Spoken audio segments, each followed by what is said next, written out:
Hello, everyone. I am Matt Williamson here to, I don't know if we'll put a bow on the Cardinal game. Might have to. Short week. I've already dug into Patriots stuff. They're better on defense, and especially defense, and running the ball than you might think. Quarterback in passing game situations a nightmare. But as I often do, I just have a bunch of bullet points to talk about from this past game. And in case you're unaware, this probably won't shock you when you add it up, though. This is the fourth game in Pickett's career he is left with an injury. And we know he's going to miss extended time. I mean, you're hearing things 2 to 4 weeks, hearing some other reports. You hope he's there for Baltimore. Could it be a season ender? I mean, I'm recording this on Monday. I think he's getting surgery as we speak or at some point today. His durability has to be a concern as well as his play on the field. I don't know how there's any way around that. I mean, he leaves a lot of games over a short amount of stretch, and it has to be part of the equation. And we might not see him again to evaluate him further. Maybe he'll be back. He does seem like a quick healer. I don't question his toughness even a slightest bit, but facts are facts. So some other notes here. Again, just random bullet points. Cardinals had only one truly long drive. It was 99 yards. They don't get much longer than that in their first road win of the season. Instead, taking advantage of short fields. I mean, I talked a lot yesterday about field position game. They had 3 scoring drives of 33 yards or fewer. I mean, it's too easy on them is my one point. And that the long one, the 99-yarder, they actually gained 109 yards thanks to 10 penalty yards. So they moved the ball 109 yards in order to score from 99 yards away.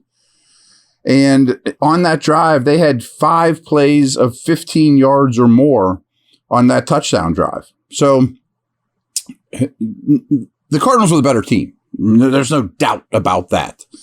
But that 14-point swing was obviously the crucial point of this game. You know, you failed to score on the 1-yard line. And I want to address that too. I would have went for it as well. I'm not giving Tomlin a hard time. I've heard a little of that today. You know, just take the points. It's the damn Cardinals. You know, why would you do that? I would have done the exact same thing. You didn't get in. So be it. That's an execution thing. People are giving the play callers a tough time. It wasn't like they did something crazy. I mean, they just tried to push their way in and bully their way in for a yard and couldn't get it done. Such is life. It's not okay, but the game would have been dramatically different, in my opinion. I don't know you win. They weren't the better team. But that's a 14-point swing, and then you give up the 99-yard drive. I mean, just awful. So saw this as well to back that argument up, because I even typed it at the time, like, I'm going for it here, you know, and they did. So at that point, when the Steelers went for it on 4th and 1, the Cardinals had only 26 yards of offense. So you have to be thinking as a coaching staff, as a head coach, we got a good chance to punch this in. We got a big power back. We're going to do that, even with Trubisky taking over. And if we don't get it, this team's only moved the ball for 26 yards so far. So we probably get it back at midfield before long. Not at all what happened, but that's the probability of it. That's the way the coaches think. They don't have a crystal ball. I have no problem with that. McBride at one point was targeted 5 straight times before the end of the half. Now, one thing you'll notice about this Cardinal coaching staff is when they find a weakness, more than some, this is kind of an Eagles thing, they'll spam it to death. I mean, they'll just come after you over and over and over when they find something. Connor late in the game, McBride late in the half. You're like, we got something good going here. We know we don't have a lot good going on our roster, but when we do, we're going to use the heck out of it. And boy, they did. Now, this bothered me. I think there's a conversation for taking these guys lightly. And just reading player comments, which frankly I don't do very much. I don't gain much of it out of as an analyst, as a fan. I think I've been around enough players to say they're going to tell you what you want to hear, or just take one for the team, blah blah blah. But this bothered me, and I'm not giving Minka a hard time. It's just We let their tight end catch a couple of balls over the middle, said Steelers safety Minkah Fitzpatrick. He's a great player. I don't think we gave him the respect he deserved at first. That makes me want to pull my hair out. I mean, I do this with you guys going into games. I advance scout the opponent like crazy. How many things did I tell you about McBride? This guy's an up-and-comer. He's becoming a top 5 tight end before our eyes. He was the first tight end drafted a year ago. He's dangerous. I don't think we gave him the respect he deserved at first. Why? Why? I mean, did you not ever watch him? He's an easy eval. I mean, I haven't been in the league for over 20 years, and I can watch this guy and be like, I'm worried about him. He's going to be great. So I stole this from a fantasy site. You know, Trey McBride's season has officially arrived. The Cardinals released Zach Ertz before Week 13 games against the Steelers, which tells you a little something, too, about McBride, giving McBride sole possession of the top spot on the team's depth chart at tight end.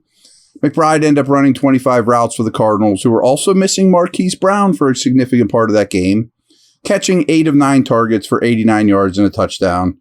The second-year tight end is now up to 2.2 yards per route run, as well as one of the 3 tight ends, with Travis Kelce and George Kittle, to exceed 2.0 yards per route run this season. Everything is trending well for McBride, and he could emerge as a league-winning tight end to close out the fantasy season.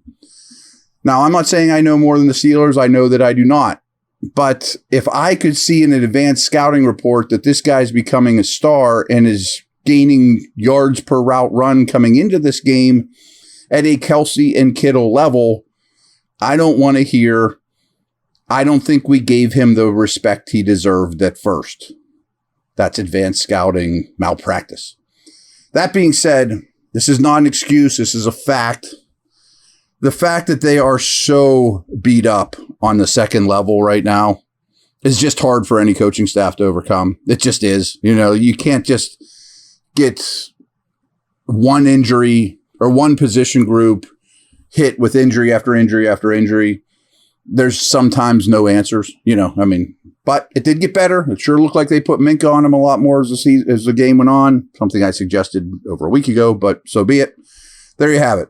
But the fact that I do think they took these guys lightly just by the sounds of, you know, the locker room. Heard somebody say something like, oh, yeah, they are a professional team. Like, you should never say that, even after the fact, even as bad as they were. Just seems like everything was taken very, very lightly. Kyler Murray only passed for 145 yards. But please remember, Rondale Moore dropped an easy touchdown that would have easily put Murray over 200. That Moore drop was a gift.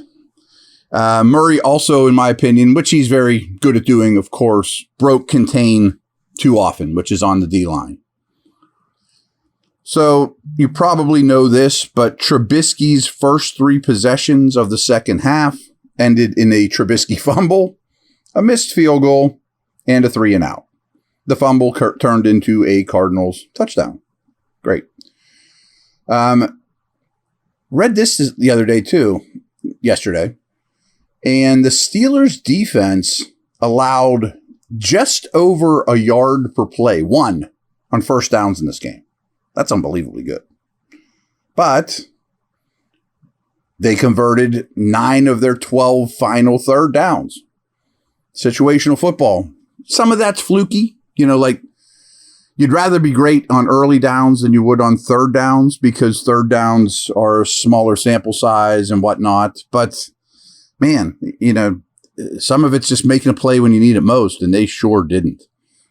Again, I talked about how they will spam something to death when it works. James Conner, that certainly was the second half trend. His final 15 carries yielded 88 yards. 15 carries for 88 yards against what should be a stout defense. Not good enough, obviously.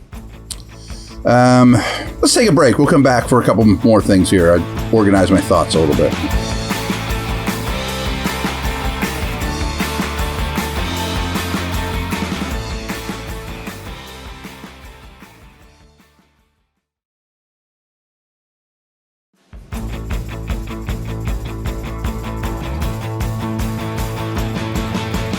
So some Cardinal usage notes. They had 3 different tight ends play 21 or more snaps, and they had 4 wide receivers that played between 30 and 47 snaps. Now again, Marquise Brown, their best dude, left the game at the start of the second half due to an ankle injury, didn't return. So that skews things. Also, the impressive rookie Wilson and Zach Pascal were out for this game. Greg Dortch has been playing a lot more recently with the Wilson injury, and he led the team in snaps and routes run. Good young player. Cardinals spent nearly all of the fourth quarter in 13 personnel, where Andre Basilia, someone I had never really heard, was the only wide receiver on the field most of the time as Arizona just ran out the clock. That's why Dortch and Rondell Moore didn't end up playing as much as you might think. So we talked a lot last week about the Steelers using 13. Cardinals were leading the league in it coming into this and used it well, especially at the end, led to some of those corner runs as well. Excuse me for killing this dude's name, but the kickoff returner, Godwin Igwebuike. Why? No one seems to mention this, but you muff a kickoff in the end zone and you brought it out. Come on, man. What are we doing a kickoff here too? Kickoff returner? Why is this just not McFarland? I assume it's because McFarland doesn't offer enough in the other special teams neighborhoods. I'm going to dig into that, but I mean, I know kickoff returners don't matter much, but you can't make any mistakes, and you muff that one in the end zone and decide to take it out. What are you doing?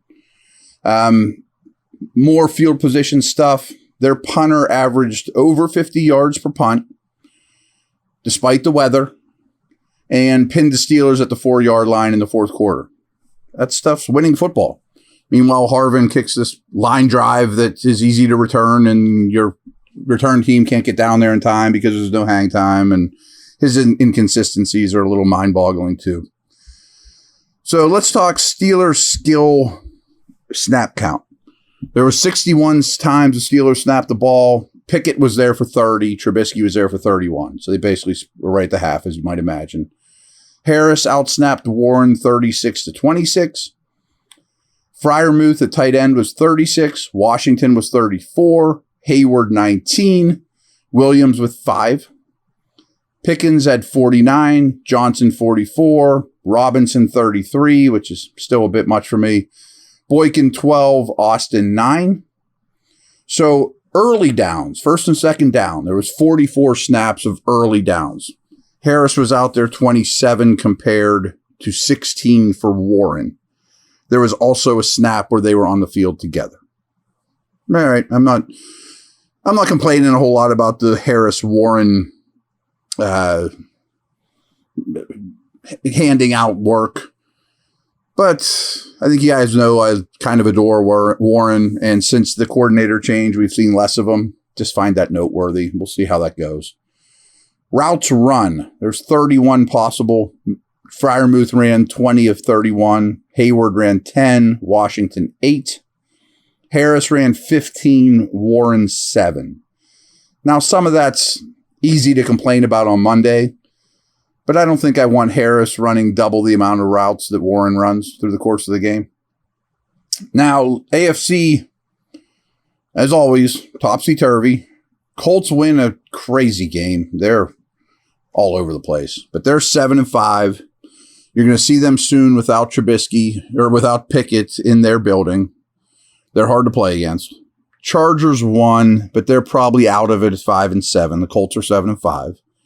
Texans are 7-5 with a huge win over Denver. Might have been a loser leave town match for the Broncos. Giant loss for the Browns with Flacco behind center. They got beat handily. So as the Ravens sit home, they basically kick their feet up and more or less win the division. I mean, the Ravens division, it's their division with the Steelers and Browns loss.